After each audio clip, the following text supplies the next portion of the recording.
그 다음에 그거 하나 빠뜨렸네. 거기 보면은 이런 말 나오지. 거기 리텐션 그 부분에 보면 노경관리라는 말이 나오지. 예. 이 노경관리는 과거에 노경이라는 말을 잘 안 쓰고 노사관리라고 했어. 노사. 근로할 때 그 로자하고 회사. 그죠? 그래서 뭐 사용자, 경영진들. 예. 그래서 근데 이 경자로 노사 사자를 경자로 이렇게 바꿨거든요. 요게 1990년대 초반에 LG가 실시를 했어. 그러니까 LG 같은 경우에는 핵심 가치가 LG의 코어 밸류를 보면 LG 코어 밸류 중에 이런 게 있거든. 가치 창출. 그 다음에 뭐가 있냐? 인간 중심의 경영. 인간 존중. 용어를 정확하게 해야지. 인간 존중의 경영. 그 다음에 세 번째가 뭐가 있냐면은 정도 경영. 요새도 이거 쓰는지 모르겠는데 이건 조금 슬퍼. 1등 LG. 1등 LG가 코어 밸류라고 하는 거는 현재 1등은 아니라는 얘기라고 우리가 판단해 볼 수 있지. 그죠? 이거는 좀 인간 존중의 경영은 뭐냐면은 이제 조직 내 구성원들을 긍휼히 여긴다는 거야. 그래서 조직 내에서 커리어 개발도 시켜주고, 그죠? 발전될 수 있도록. 그러기 위해서는 그만큼 교육 훈련 많이 하겠다는 거야.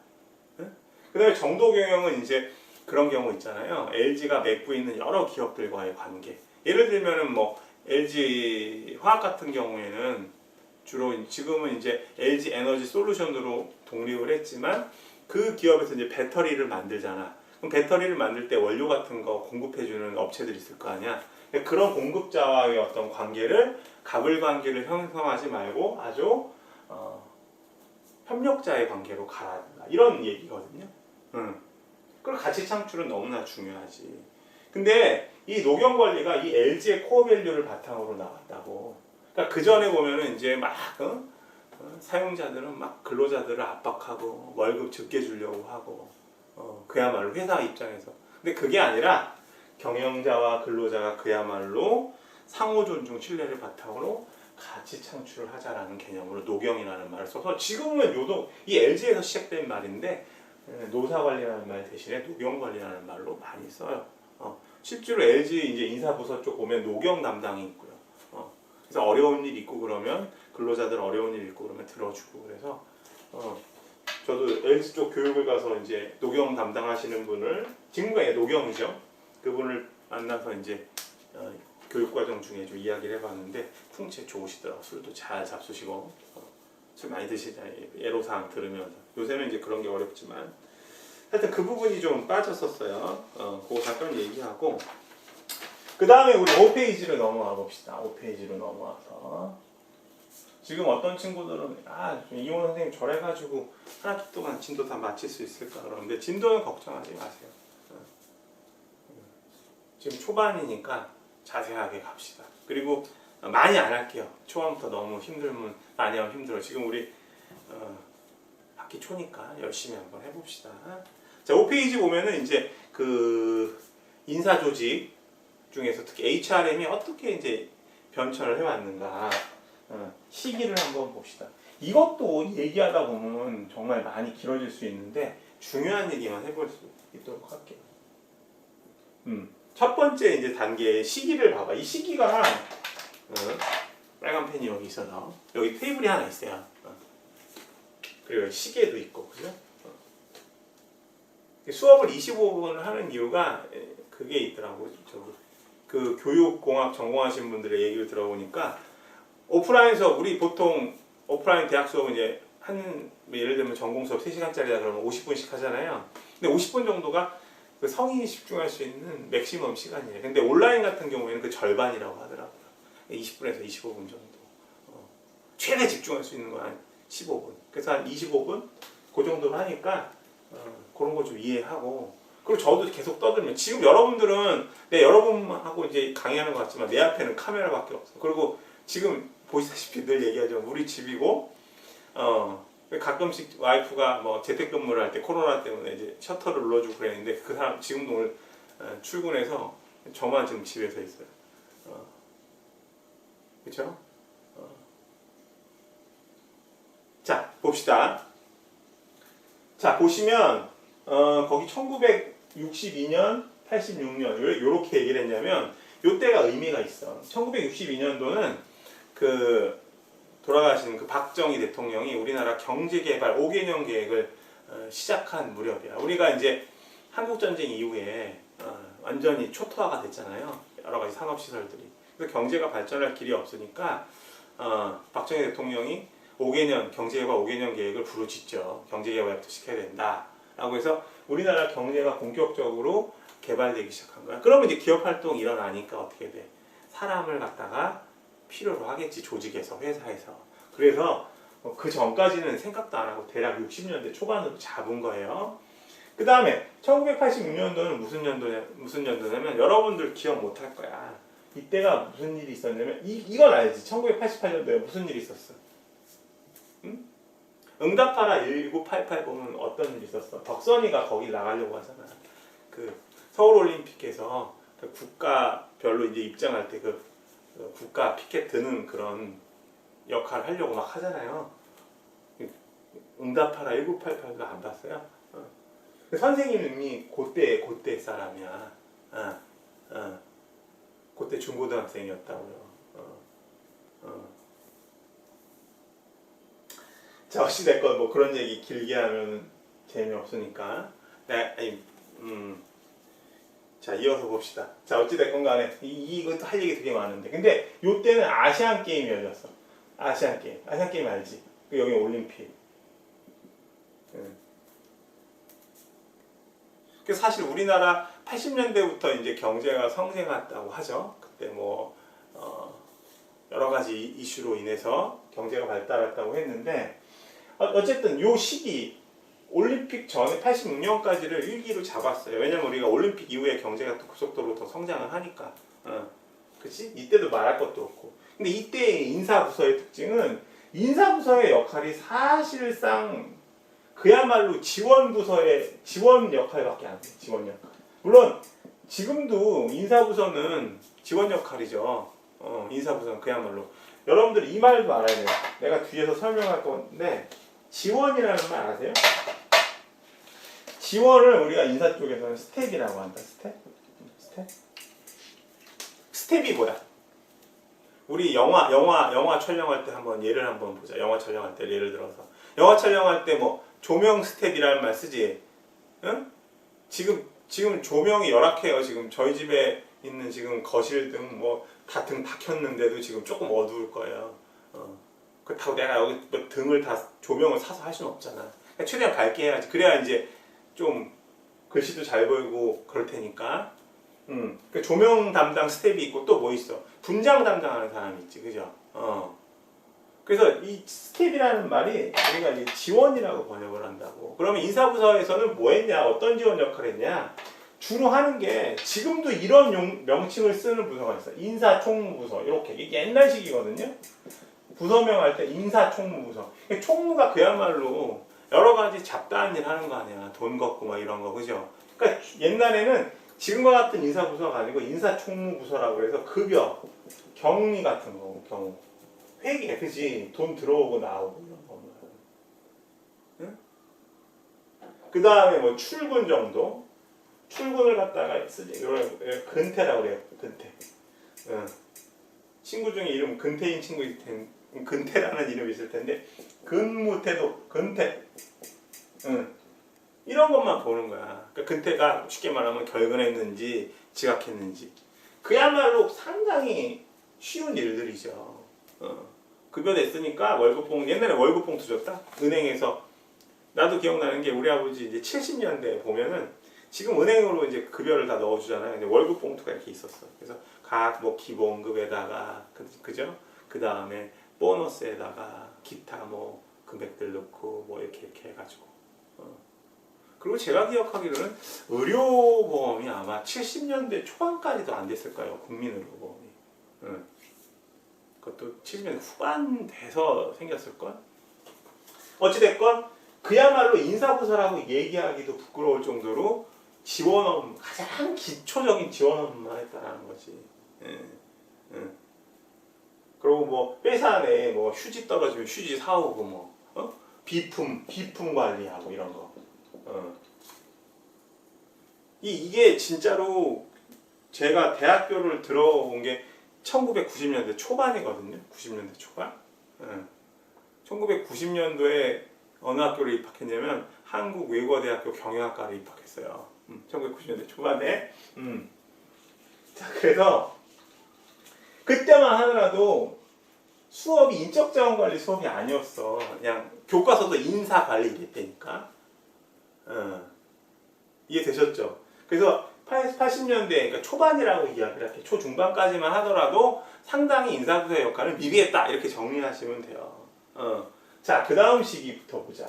1986년서부터 1997년까지는 이때도 우리나라가 이제 경제 성장이 비약적으로 이어졌는데 고도화로 이때는 국민소득도 상당히 올라가기 시작했지. 80년대, 90년대를 거치면서 대기업들이 이때 많이 또 성장을 하고 그러니까 실질적으로 이때가 저는 상당히 중요하다고 봐요. 80년대, 90년대가 한국 경제에 진짜 고도로 막 이때는 상당히 우리나라 경제 수준이 미저러블해서 성장률은 높았는데 그 성장률은 높았지만 실제로 국민소득 같은 경우는 그렇게 크진 않았다고. 근데 이때부터 막 비약적으로 올라가기 시작했지.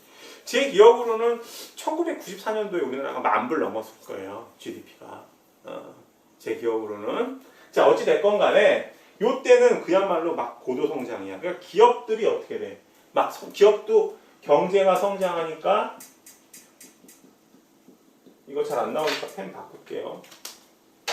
나는 이런 역사가 되게 재밌더라. 왜냐면 이때 실제로 내가 살았으니까. 이때 제가 자, 중고등학교, 대학교 다니던 시기니까 이때가 그죠? 이때 보시면은 경제 성장이 되니까 기업 활동이 활발해지지, 그지? 그래서 기업 규모가 커진단 말이에요. 그래서 내가 대학교 입학했을 때, 90년대 초반에 입학했을 때, 어디 입학했다고? 한국외국어대학교 경영학과 입학했을 때 사람들이 그랬었어. 야, 특히 어떤 사람들이냐면 우리 선배, 그러니까 학번으로 얘기하면은 87학번 선배들 있잖아. 이 형들이 나 되게 예뻐했는데 87학번, 86번 형들이 그런 말씀을 했어요. 야, 우리 그래도 경영학과가 취업은 정말 더 잘 된다. 그래서 왜요? 그랬더니 야, 우리 경영학과 졸업하면은 최소한 국민은행은 갈 수 있어. 이렇게 말씀을 하시더라고, 선배들이. 근데 지금은 국민은행이 최소한이에요. 국민은행 가면 취업 잘한 거잖아. 왜냐면 일단 초봉도 높고. 그러니까 사실은 굉장히 세속적인 기준이긴 한데 이 급여를 기준으로 취업을 잘했다고 얘기하는 게 어찌 됐건 간에. 예? 근데 그때는 최소가 국민은행이었어. 그때 잘 가는 친구들이 이제 주로 이제 종합상사 같은데, 그리고 주식회사, 증권회사 같은데 가는 경우. 은행 같은 경우에는 그 당시에는 그냥 졸업하면 웬만하면 지금같이 서류 떼고 그런 게 아니라 학과 사무실로 옛날 얘기 좀 해보자. 경영학과가 그전에는 상경대에 이렇게 있었어. 우리는 지금 경영대학이잖아요. 경영학과, 경제학과, 무역학과. 이 무역이 지금 어디야? 국제통상이지, 그치? 요게 상경대였어요. 그래서 저기 우리가 소위 말하는 3건물에 다 같이 있었다고. 3건물이 어딘지 모르지, 여러분들. 3건물이 어디야? 그럼 2건물도 있겠지, 1건물도 있고. 1건물은 어디냐면 거기 학생식당 있는데 저기 1건물. 그러니까 인문관이라고 하냐, 거기? 저쪽에 분수대 있는 쪽에, 그죠? 2건물은 그 시청각 교육이 있는 거. 3건물은 사회과학관이라고 이제 명칭이 그런데 우리는 상경대학이라고 했었어. 여기에 옛날에 법학과하고 다 있었다고. 옛날 얘기하니까 재밌네. 그래서 무슨 얘기야, 나 얘기 나왔나? 경영학과를 졸업하면은 국민은행에 다 간다고, 다 이랬다고요. 근데 지금은 국민은행 가면은 가기가 쉽지는 않지. 그만큼 이 얘기는 뭐냐면 은행에서 필요한 사람 많고 또 기업들이 이제 사업 확장을 많이 했어. 이것도 키포인트예요. 그러니까 과거에는 삼성그룹 이런 말 썼다고. 지금 이런 말 안 쓰지. 계열사라는 말 쓰지. 삼성그룹 LG그룹 이런 말 썼다고요. 그러니까 이게 무슨 얘기냐면은 그냥 사업이 너무 잘 되니까 대기업들이 핵심 역량이 구분이 안 갔어. 그러니까 주력 사업이 없는 거야. 가까이 보면은 삼성 같은 경우도 자동차 산업에 진출했었잖아요. 90년대 말에. 삼성 자동차. 지금은 이제 삼성, 르노 그랬다가 지금 삼성 뗀다고 그러더라고. 삼성, 르노 삼성인가? 근데 이제 르노 그러면은 이제 너무 친숙하지 않을 수 있으니까 르노는 저희 프랑스 쪽 회사예요. 뭐 군수품도 만들고 자동차도 만드는 회사인데 어찌됐건 간에 삼성 같은 경우에 이름을 썼거든. 로열티 지불하면서 삼성 뺀다고 하더라고. 그리고 뭐 LG, 현대 같은 경우도 사실은 전자산업에 뛰어들었어요. 생소하죠. LG도 반도체 했었고. 응. 얘네 넘어가서 지금 저기 SK로 넘어갔지만. 그러니까 이익이 되면은 모두 사업에 뛰어들어서 대기업들을 보면은 계열사들이 비슷비슷해. 그냥 막 문어발식 확장을 하는 거야. 그리고 조직에 필요한 사람도 많으니까. 그래서 대기업들 옛날에는 이제 대우라는 기업이 있었어요. 대우라는 기업이 이제 망했지만, 그러니까 LG, 현대, 삼성, 대우 4대 기업에서 1년에 10,000명 이상씩 뽑았다고. 신입사원을 4만 명 이상을.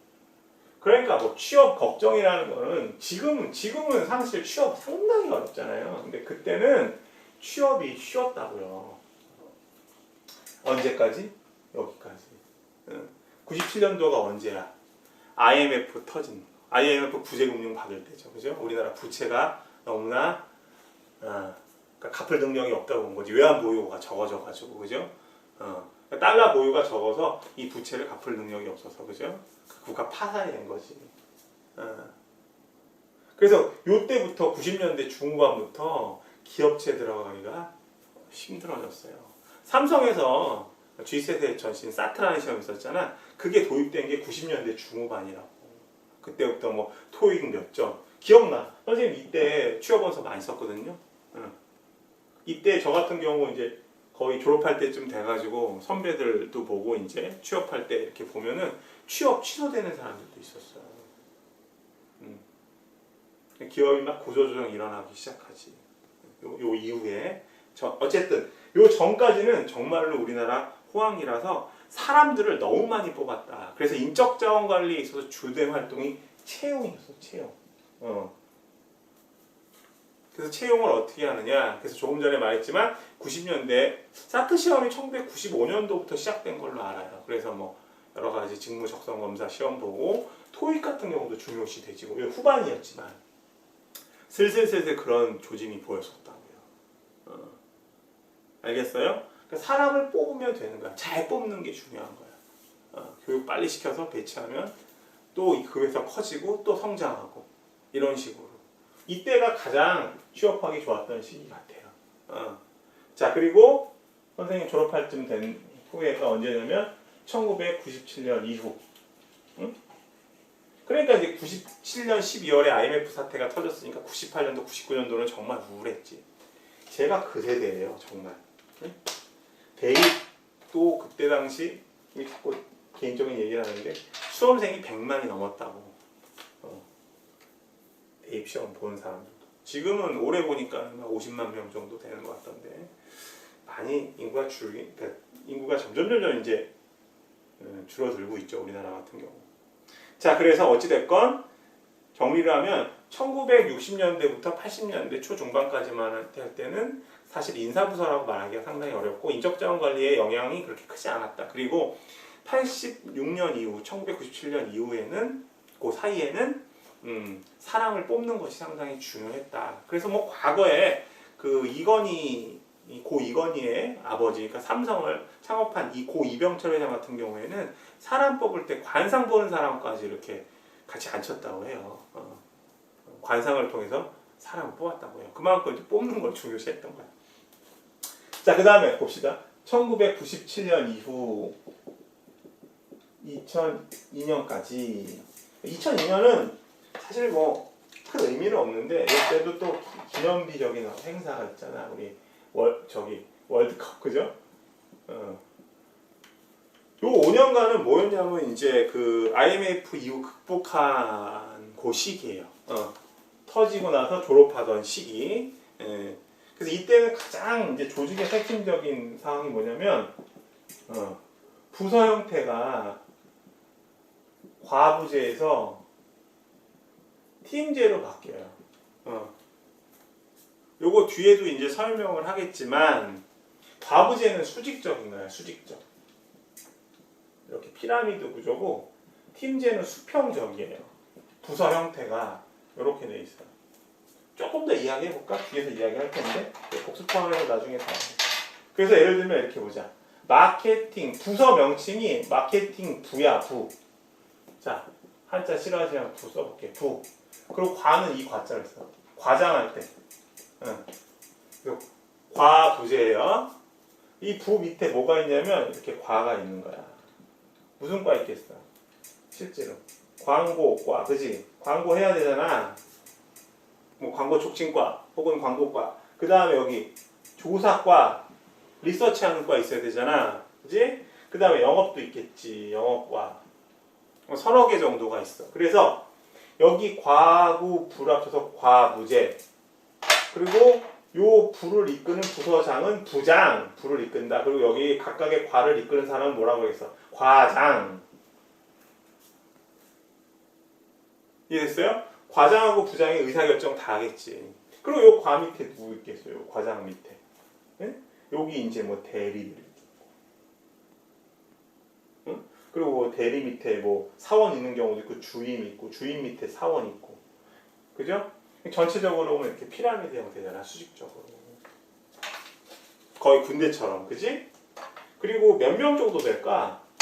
이 인원이 한 50명 정도 되는 거야. 한 부서 인원이.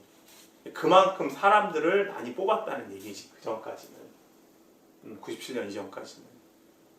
그러다가 새로운 사업 영역 생기면 이쪽에 있는 사람 몇 명 떼가서 또 새롭게 회사 만들고 부서 배치하고 그걸 또 뽑고. 근데 IMF 터지니까 어떻게 돼? 응? 여기 봐봐. 여기 살 붙어 있는 거 다 잘라내야지. 그럼 이렇게 될 거 아니야. 그래서 제가 기억하기로는 뭐 98년, 99년, 2000년, 2001년만 해도 사람 진짜 안 뽑았어요. 매년 이렇게 뽑다가 취업하기 상당히 어려웠던 그런 시기지. 그래서 이제 어찌됐건 팀제를 보면은 여기는 팀장이 한 명 있고 이 과가 다 없어지고 이건 다 팀원이야. 팀원. 팀원 1, 2, 3, 4, 5, 6. 많아봐야 팀원이 한 10명 정도. 그러면 아까 과부제 같은 경우에는 부서의 총 인원이 한 5, 60명 된다고 그랬잖아. 여기는 10명 정도니까 한 5분의 1로 줄어드는 거지, 인력이. 그러면서 어떤 일이 벌어지냐면 과거에는 이렇게 연차가 올라가면 승진하고 이렇게 우리 군대 한번 생각해 보시면 돼요. 수직적인 구조는. 군대가 철저하게 물론 이제 능력도 군대에서 있어야겠지만 군대에서는 이거잖아. 이거.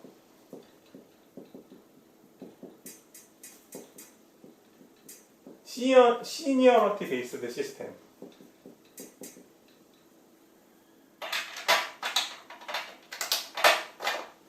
그러니까 연공주의라는 거지. 연공주의. 과부제하고 매칭할 수 있는 단어가 팀제는 무슨 말하고 매칭시킬 수 있냐면 어빌러티. 큰일 났다 이게 보드 마카가 안 나오네. 어빌러티 베이스드 시스템.